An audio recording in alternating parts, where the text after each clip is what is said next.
Bismillahirrahmanirrahim. Elhamdülillahi Rabbil alemin. Vessalatu vesselamu ala eşrafil enbiya'i vel murselin.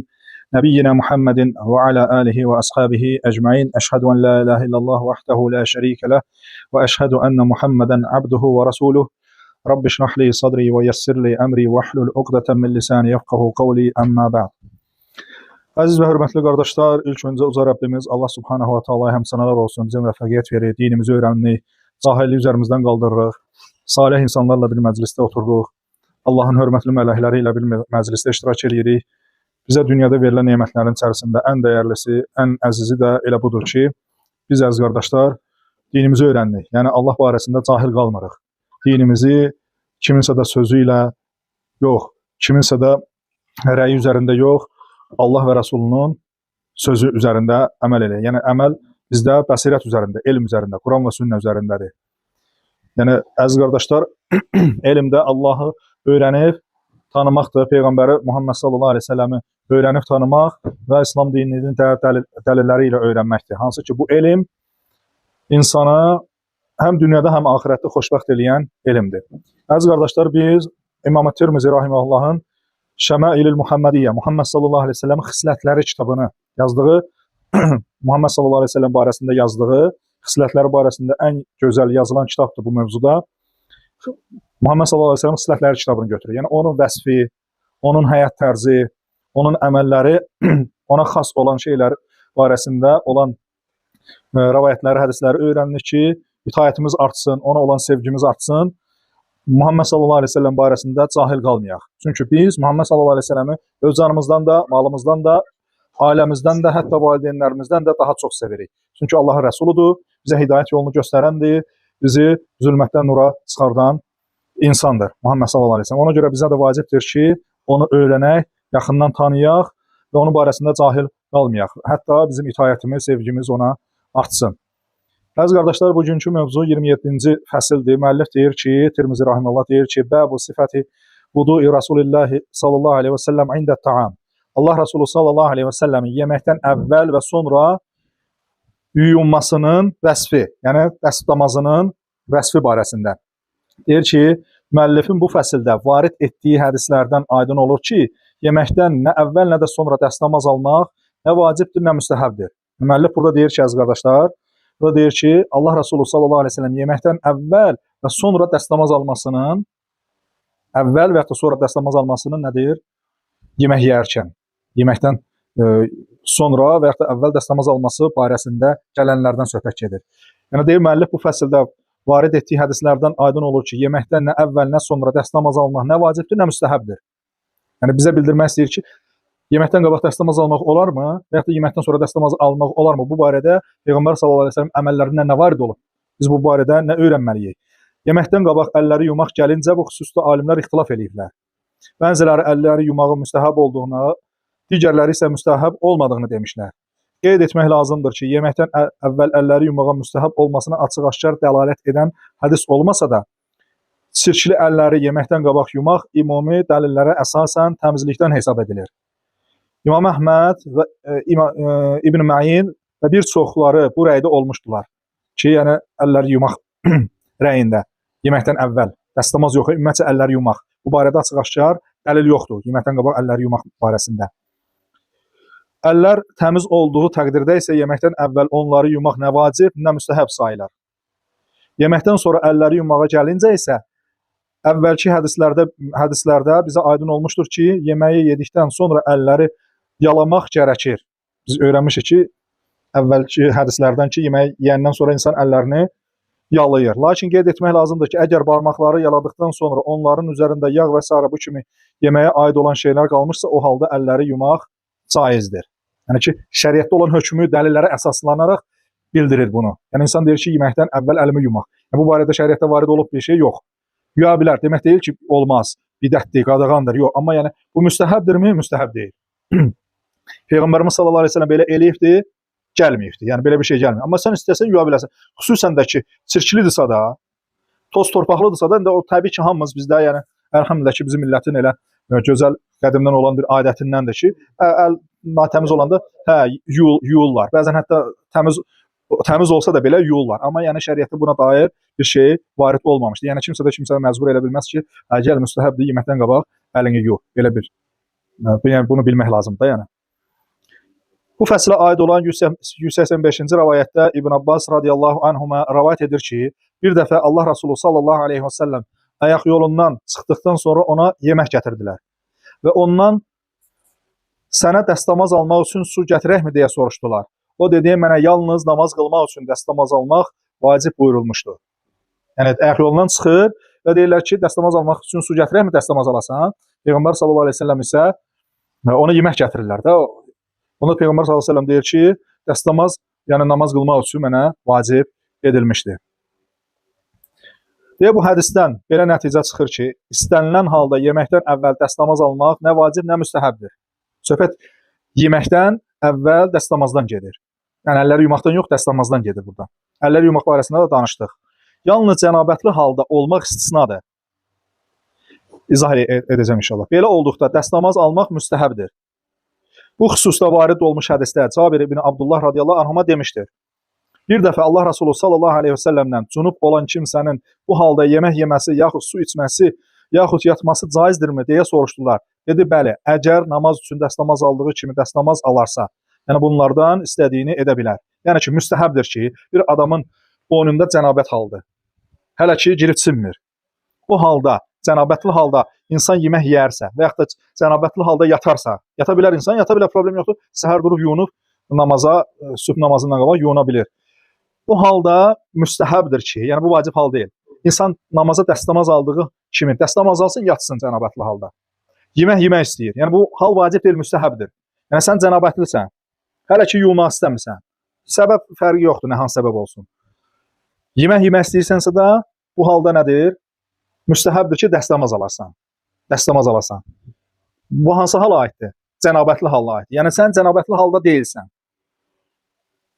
Yemək də gəlir. Dəstəmaz almalısan? Yox. Belə bir şey yoxdur dedik. Hansı bir olan şəriətdə gələn nədir? Cünublu halda insan yemək içmək istəyirsə və yaxud da yatmaq istəyirsə də qüsul almaq istəmir, qüsulu sonra saxlayırsa da hələ namazın vaxtına çox var. O halda insan onun üzərinə düşən müstəhəb odur ki, nə eləsin? Dəstəmaz alsın. Yəni bu da vacib deyil. Müstəhəbdir ki, yəni ki, insan yemək istəyirsə və yaxud da yatmaq istəyirsə, dəstəmaz alsın. 186-cı rivayətdə İbn Abbas radiyallahu anhuma demişdir. Bir dəfə Allah Resulü sallallahu aleyhi və səlləm ayaq yolundan çıxdı və ona yemək gətirdilər. Sonra ondan dəstəmaz almırsanmı deyə soruşdular. Peyğəmbər sallallahu aleyhi və səlləm buyurdu ki, məgər mən namaz qılmaq istəyirəm ki, dəstəmaz alım. Bu da burada yeməkdən söhbət getmir. Əvvəlki rivayətdə Peyğəmbər sallallahu əleyhi və səlləm ayaq yolundan çıxdıqdan sonra ona yemək gətirdilər. Ondan soruşurlar ki, sənə dəstəmaz almaq üçün su gətirəkmi? Onda nə deyir? Deyir, mən yalnız namaz qılmaq üçün dəstəmaz almaq mənə vacib buyuruldu.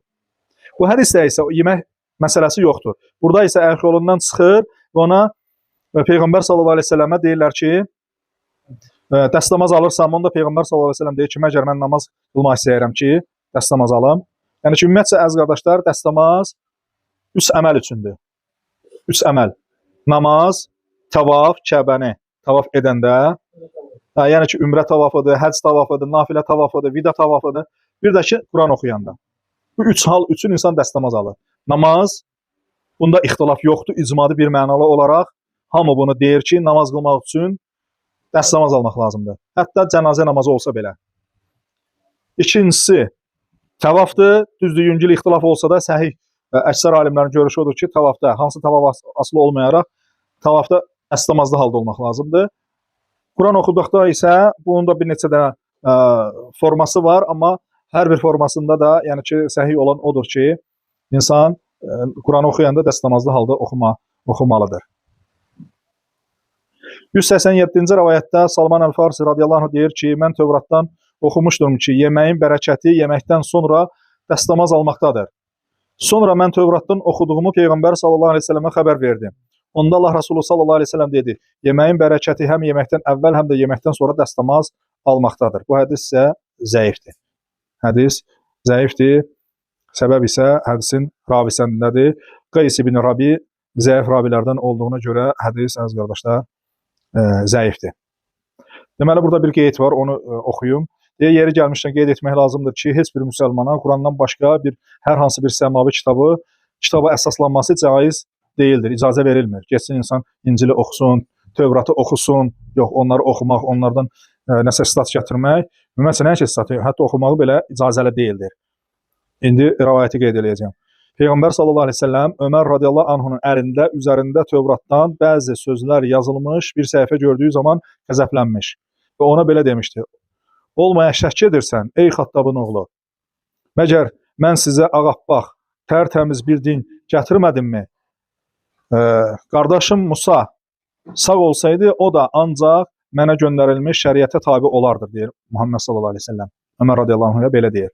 Ona bu hərəkətinə qəzəblənir. Həmçinin İsa əleyhissalam, həmçinin deməli əziz qardaş, İsa əleyhissalam qiyamətə yaxın gələcəyi zaman məhz İslam şəriəti ilə hökm verəcəyi də ona dəlildir ki, Allah yanında qəbul edilən din yalnız İslamdır. Hətta İsa əleyhissalam qiyamət qabaq biz bilirik ki, rivayətlər var ki, İsa əleyhissalam qiyamətdən qabaq elə onun özünün gəlməsi qiyamətin böyük əlamətlərindən. O gəlsə belə İncillə yox, Quranla hökm edəcəkdir.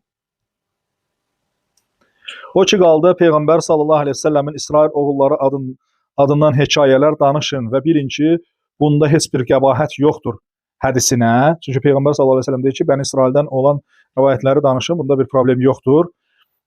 Bir qəbahət yoxdur hədisinə. Bu əziz qardaşlar yalnız Quran və sünnəyə müvafiq olan hekayələri danışmağa və üstəlik avamlara yox, öz əqidəsini yaxşı bilən müsəlmanlara aiddir. Onlar bu kitabları şübhələri aradan qaldırmaq məqsədi ilə oxuya bilərlər. Bu xüsusda Uca Allah belə buyurur. Əl-İmran surəsi 93-cü ayədə. Deyir, əgər doğru danışırsınızsa, Tövratı gətirin və onu oxuyun, deyir. Yəni, Bəni İsrailə Allah Teala xitabən deyir. Necə ki, Tövratdan xəbəri olan Abdullah ibn Amr ibn As radiyallahu anhuma Peyğəmbər sallallahu aleyhi ve səlləmin bu kitabdakı vəsfi barədə soruşulduqda belə cavab vermişdi. Bəli, Allaha and olsun ki, onun Quranda vəsf edilən bəzi sifətləri Tövratda da belə vəsf edilmişdi. Ey Peyğəmbər, həqiqətən biz soruşulduqda belə cavab vermişdir. Bəli, vallahi ki, onun Quranda vəsf edilən bəzi vəsflərdə Tövratda belə vəsf edilmiş. Ey Peyğəmbər, həqiqətən biz səni şahid, müjdəçi, xəbərdar edən və ümmətləri müdafiə edən olaraq gətirdik. Sən mənim qulum və rəsulumsan. Sənə təvəkkül edən adını verdim. O Peyğəmbər nə sərt ürəkli, nə kobud, nə də bazarda qışqır, bağır salan birisi deyildir. Pisliyi pisliklə dəf etməz, əksinə əff edər və bağışlayar. Onun vasitəsilə əyri yolda olan millət la ilahə illallah deyib düzəlməyincə Allah onu öz yanına aparmaz. Bu tövhid kəlməsi sayəsində kör gözləri, kar qulaqları və bağlı qəlbləri açar. Buxarıda gələn bu rivayətdir.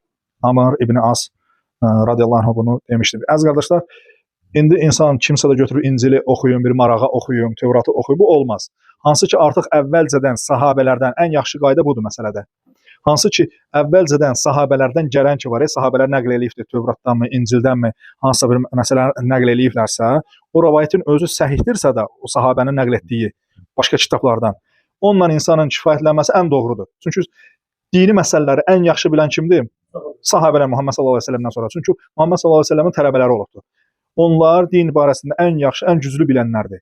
Onlar da oradan bilirlər nə ziddi, nə zidd deyil. Nə uyğundur, nə uyğun deyil. Onlar oradan götürüb nəql eləyirlər.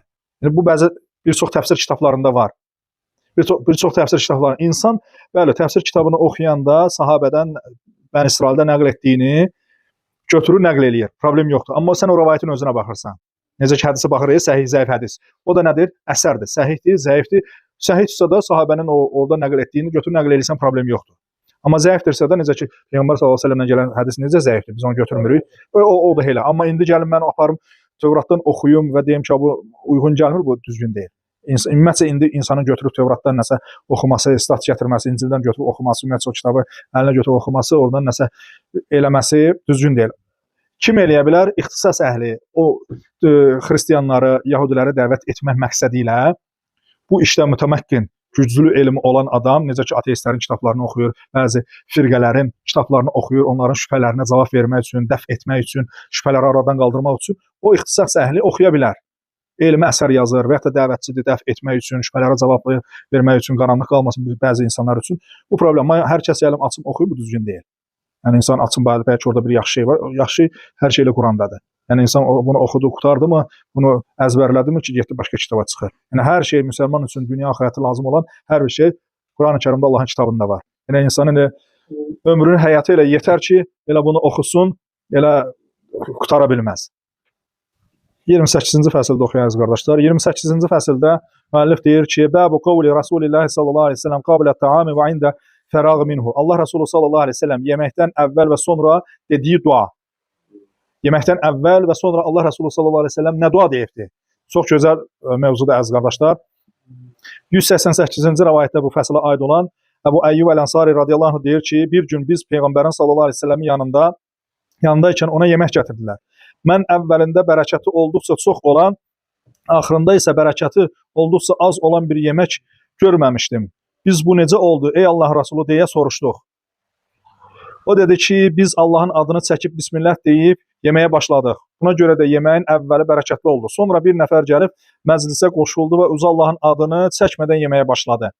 Onda şeytan onunla bərabər bu yeməkdən yedi və buna görə də yeməyin bərəkəti azaldı. Əvvəlində bərəkətli olur, axırında isə bərəkəti az olur. O da bir nəfər gəlir bunlara oturur. Çünki onlar yemək yeyəndə, necə ki əvvəlki dərslərdə demişik, bir yerdə oturub cəmaət halında bir qabdan yemək yeyərdilər. Yəni, o məclisə, o dövrəyə nə qədər adam sıxırdısa da oturardılar. 5-5 ya 10-10 belə yemək yeyərdilər.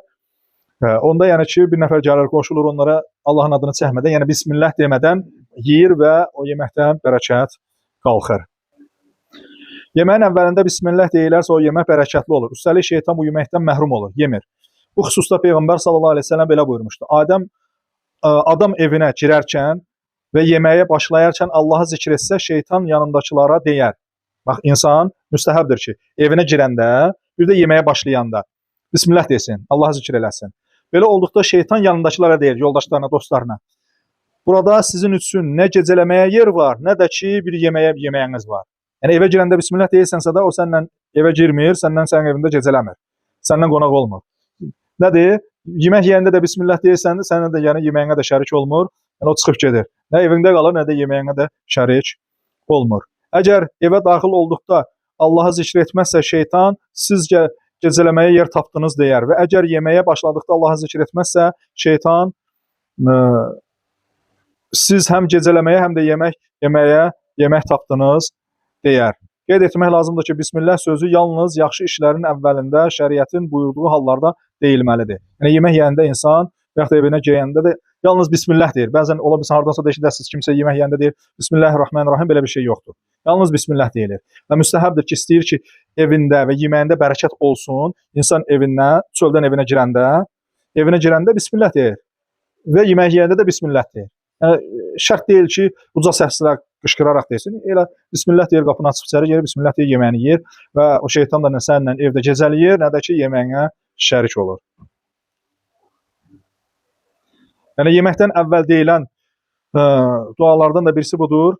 Nə eləsin insan? Bismillah desin. Bismillah deməsidir. Ki, hətta o yeməkdə, əziz qardaşlar, bərəkət olsun. 189-cu rəvayətdə Ayşə radiyallahu anh deyir ki, Peyğəmbər sallallahu aleyhi ve sellem belə buyurmuşdur. Sizdən biriniz yemək yediyi zaman yeməyin əvvəlində uca Allahın adını çəkməyi unutsa, qoy Bismillah əvvələhu və əxirəhu desin.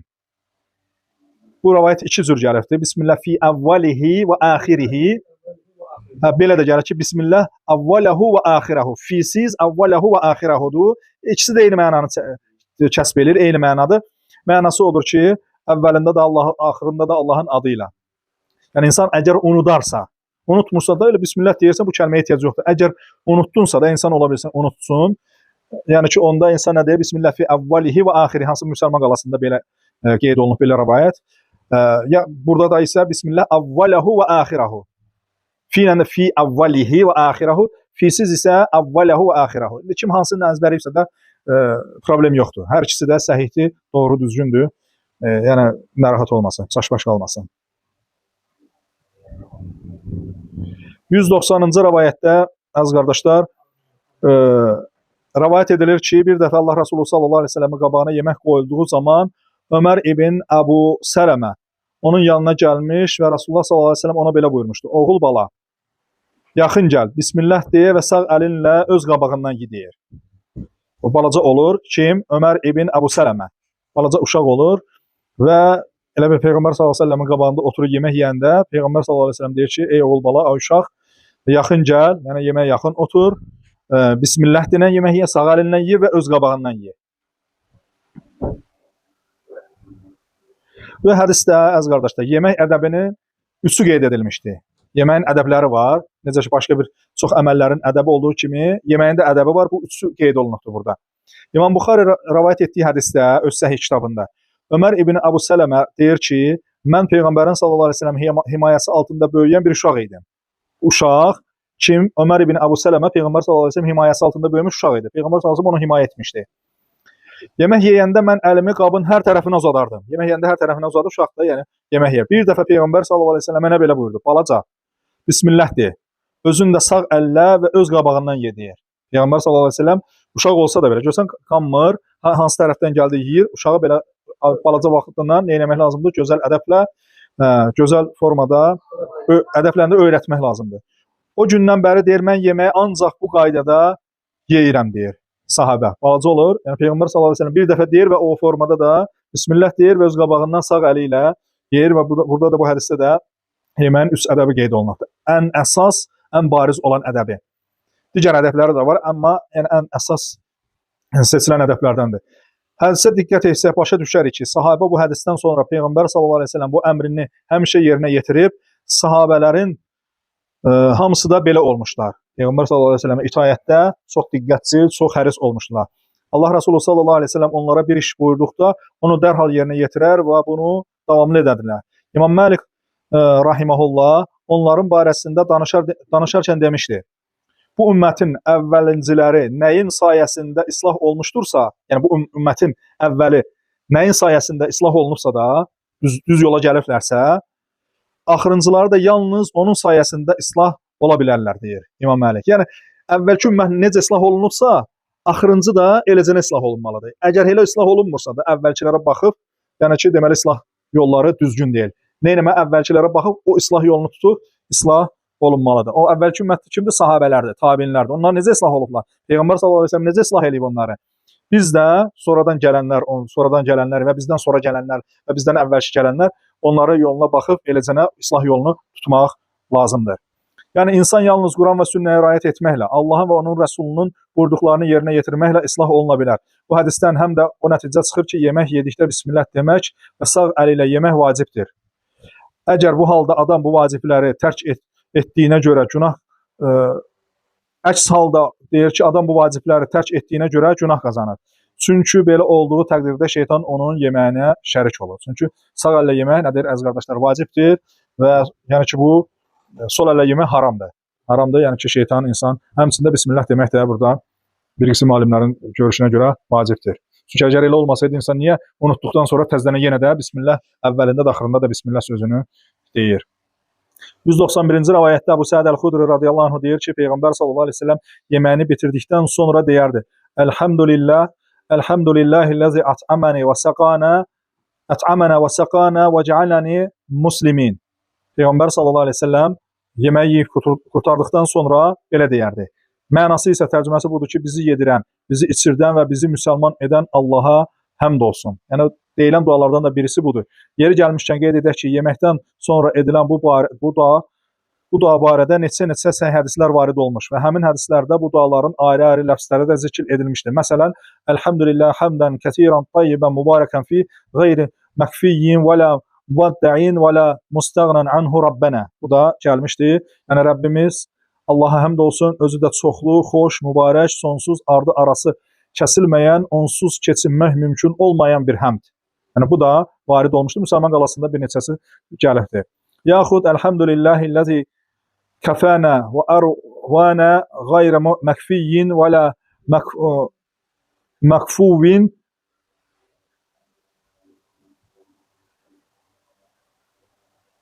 məkfurin. Ehtiyacımızı ödəyən və susuzluğumuzu yatıran Allaha həmd olsun, özü də sonsuz və inkar olunmayan bir həmd. Bu da varid olmuşdur. Yaxud elhamdülillazi at'amani haza və razaqanihi min gayri havlin minni və la quvvetin, hansı ki məşhur olan hədisdir. Bunun da mənası odur ki, bunu mənə yedirdən və özüm heç bir qüdrət və güc sərf etmədən onu Mənə bəxş edən Allaha həmd olsun. Müsəlmana yeməyini bitirdikdən sonra sadəcə əlhəmdülillah demək yetər.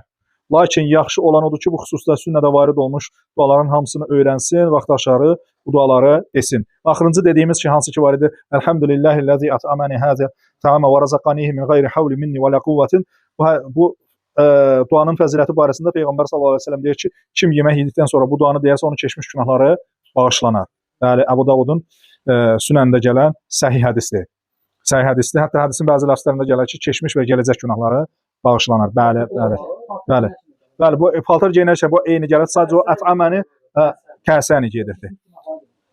Yəni ki, insan, əziz qardaşlar, biz buradan öyrəndik ki, əlhəmdülillah deyə bilər. Bu fəsildə axırıncı hədis var, ona dəlalət edən, o oxuyanda o inşallah daha aydın olacaq. Ən yaxşısı insan bacarırsa da hamısını öyrənsin və yaxud da telefonla, kitabdan tutub bəzən onu, bəzən bunu tətbiq eləsin və yaxud da hamısını da tətbiq eləyə bilər, oxuya bilər. Və bu tətbiq əsnasında da bir neçə dəfə oxumaqla insan əzbərləyir, vərdiş eləyir. Xüsusən axırıncı oxuduğumuz daha Peyğəmbər sallallahu əleyhi və səlləm çox dediyidir və qarşılığında da fəzilət olan odur ki, keçmiş günahları bağışlanar. Dedi ki, bəzi ləfslərdə də düzdür, ixtilaf var onun hökm barəsində. Keçmiş və gələcək günahları bağışlanar gəlmişdir. Əbu Umamə radiyallahu anh rivayət edir ki, Allah Resulü sallallahu əleyhi və səlləm yeməyi bitirdiyi və önündəki süfrə yığışdırdığı zaman deyərdi: "Elhamdülillah hamdan kəsiran tayyiban mübarəkan fi gayri muvadda'in və la mustagnan anhu Rabbana." Yəni bunu da bayaqları elə oxuduq duaların içində əziz qardaşlar. Deməli tərcüməsi budur ki, Rəbbimiz Allah həmd olsun, özü də çoxlu xoş, mübarək, sonsuz arası kəsilməyən, onsuz keçirmək mümkün olmayan bir həmd.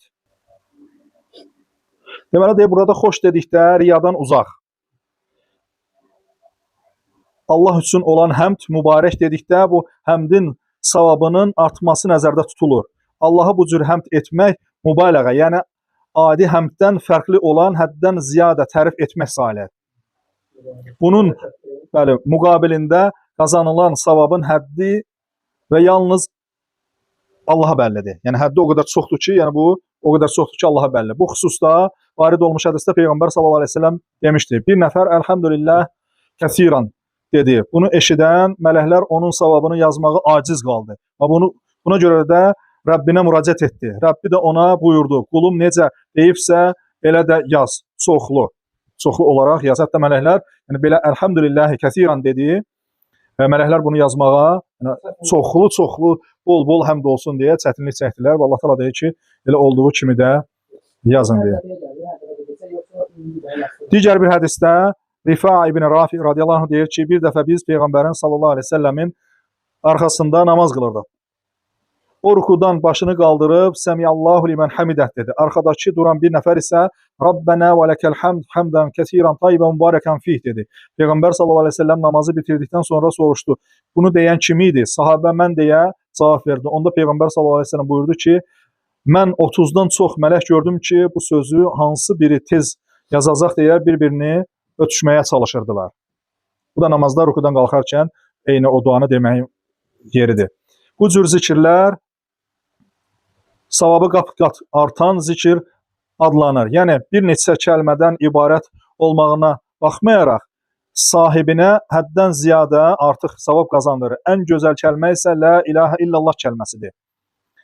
Abdullah ibn Amr radiyallahu anh rivayət edir ki, Peyğəmbər sallallahu əleyhi və səlləm demişdi: "Ümmətimdən olan bir kişi qiyamət günü məxluqatın qarşısına çıxarılacaq və ona içində əməlləri yazılmış 99 ədəd kitab gətiriləcək. Hər bir kitabın ölçüsü gözün görəcəyi son məsafəyə qədər olacaqdır. Sonra qüdrətli və qüvvətli Allah buyuracaq: bunlardan birini inkar edə bilərsənmi? O xeyr deyə ey Rəbbim cavab verəcəkdir.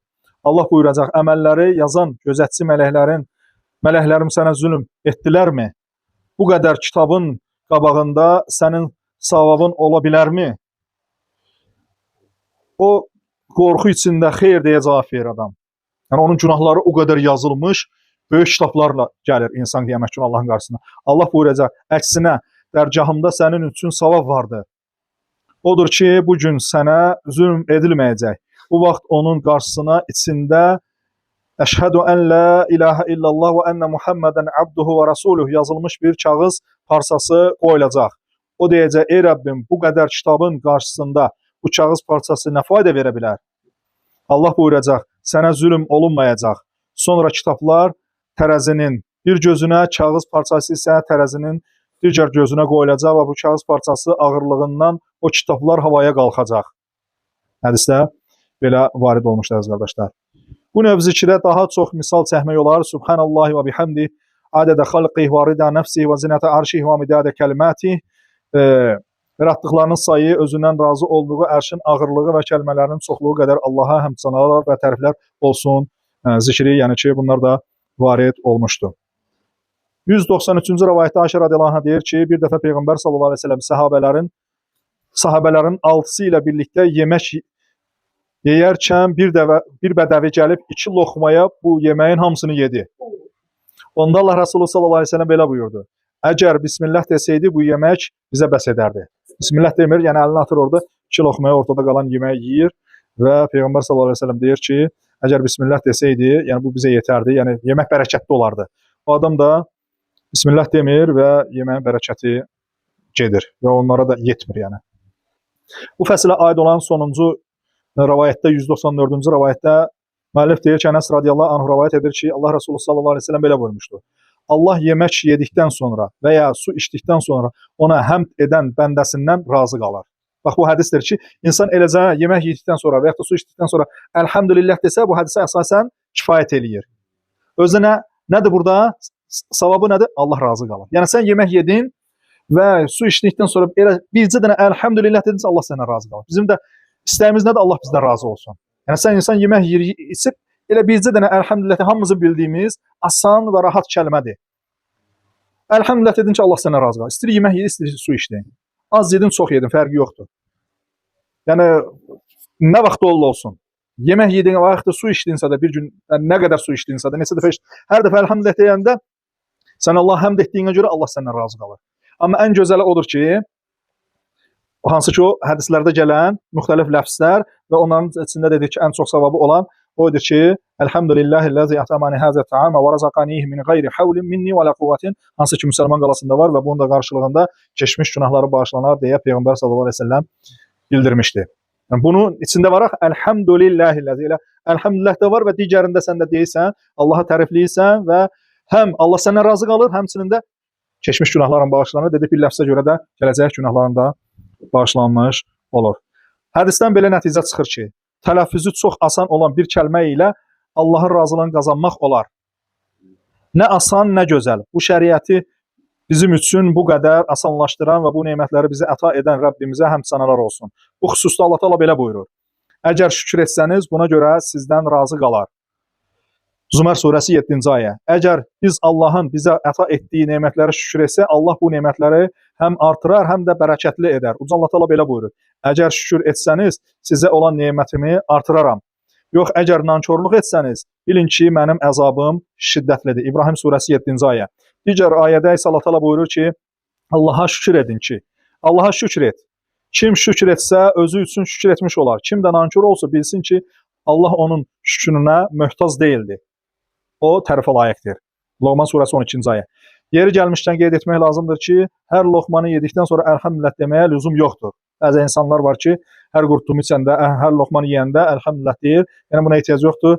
Hədisdən açıq-aşkar başa düşülür ki, bunu yeməyi yedikdən və yaxud da suyu içib bitirdikdən sonra insan bunu deyir. Yəni hər loxmaya bəzi ola bilsin adamlarda görərsiniz, eşidərsiniz, belə bir şey sünnədə varid olmamışdır. Yəni insan yeməyini və yaxud da içməyini bitirdikdən sonra bunu deyir. Buradan əziz qardaşlar qurtardı mövzu. Yəni ki, dedik ki, insan elə qısa, az bir kəlmə tələffüz etməkdə elə əlhəmdülillah desə, Allah onlar səndən razı. İnsan yeyəndə də, içəndə də nədir? Öz təbii ehtiyacını qarşılayır. Hansı ki, o insanın zəruri ehtiyaclarındandır ki, enerji toplasın, əqusda qalsın, güc-qüvvət toplasın, həm dünya işlərini görməyə, həm də ibadətləri yerinə yetirməyə. Sən bunu yedikdən sonra yüngül bir ki, asan, əlhəmdülillah Allah razı qaldı. Və hamımızın da istədiyimiz olur ki, Rəbbimiz Allah bizdən razı qalması. Amma sən bunu əlavə etdiyi, eləyib o duanı da desən, həm də keçmiş günahların bağışlanar, eyni də elə duanın içində də həm kəlməsi olduğuna görə Allah həmd etmək olduğuna, həm Allah səndən razı qalır, həmçində günahların da bağışlanan insan bir sətirlik sözlə həm günahların bağışlanmasını həmçində nə də Allahın razılığını əldə eləyir. Bu da əziz qardaşlar, yemək yeməyindir. Sənin təbii ehtiyacını ödəməkdir. Başqa bir iş deyil ki, yəni sən oturub yemək yeyirsən. Onsuz ki, bunu sən yeməlisən, ehtiyacın var buna. Yemək yeyirsən və su içirsən, buna görə həm günahların bağışlanır, həmçində Rəbbimiz bizdən razı qalar. Bundan kifayətlənir. Allah Taala'dan istəyirəm, Allah Taala bizi eşit faydalardan eləsin. Allah Taala'dan istəyirəm, Allah Taala bizi öz dinində fəqihlərdən, dərin bilgi sahiblərindən etsin. Allah Taala'dan istəyirəm, Allah Taala bizim bütün günahlarımızı bağışlasın, bizi əfv etsin. Allah Taala'dan istəyirəm, Allah Taala daimi bizi harada olursa olaq qorusun, hifz etsin. Allah Taala'dan istəyirəm ki, Allah Taala bizi burada yığıb cəm etdiyi kimi uca cənnətdə sevimli Peyğəmbər Muhammed sallallahu əleyhi və səlləm yanında bizi yığsın, cəm eləsin, toplasın. Daha doğrusunu Allah bilir. Və sallallahu alə nəbiyyinə Muhammedin və alə alihi və ashabihi ecmaîn. Subhanakallahumma bihamdik, əşhədü en la ilahe illə ent, əstəğfiruka və ətubu ileyk.